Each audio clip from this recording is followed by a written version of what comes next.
بسم اللہ الرحمن الرحیم۔ شروع اللہ کے پاک نام سے جو بڑا مہربان نہایت رحم کرنے والا ہے۔ معزز سامعین، السلام علیکم۔ آج ہم آپ کے سامنے جس واقعے کو بیان کرنے جا رہے ہیں اس کا نام ہے تاریخ اور ہجری کا آغاز کیسے ہوا۔ اس واقعے کو سننے کے بعد آپ کی معلومات میں یقینی طور پر اضافہ ہوگا۔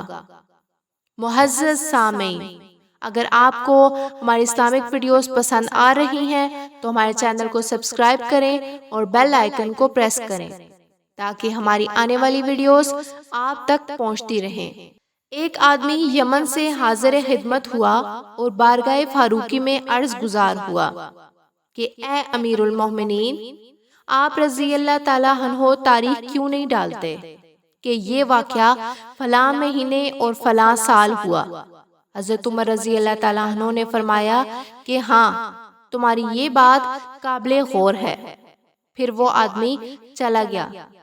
حضرت عمر رضی اللہ تعالیٰ عنہ خلوت گزین ہوئے تو دل و دماغ میں یہی خیالات بار بار آنے لگے اور گہری سوچ میں مستغرق ہو گئے، یہاں تک کہ جب آپ رضی اللہ تعالیٰ عنہ کا دل مطمئن ہو گیا تو مہاجرین اور انصار کو ایک جگہ پر جمع کیا اور اس یمنی آدمی کی بات کو ان کے سامنے پیش کیا اور اس کے بارے میں خوب سوچ و بچار کی گئی۔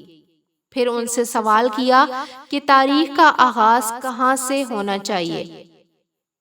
ایک طویل خاموشی چھا گئی۔ کہیں سے ہلکی سی آواز آئی کہ یہ رسول اللہ صلی اللہ علیہ وآلہ وسلم کی وفات سے آغاز ہونا چاہیے۔ کسی نے کہا کہ نہیں، بلکہ بعثت نبی صلی اللہ علیہ وآلہ وسلم سے تاریخ لکھنے کا آغاز ہونا چاہیے۔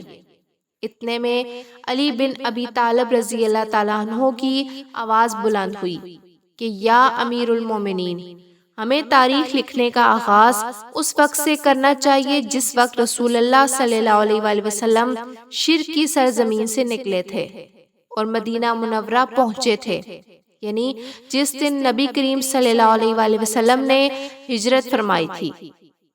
حضرت علی رضی اللہ تعالیٰ عنہ کا یہ فرمانا تھا اور یہ بات سب نے قبول کی اور سب نے کہا کہ ہم اس بات پر راضی ہیں، اور پھر اس طرح سے تاریخ اور ہجری لکھنے کا آغاز کیا گیا۔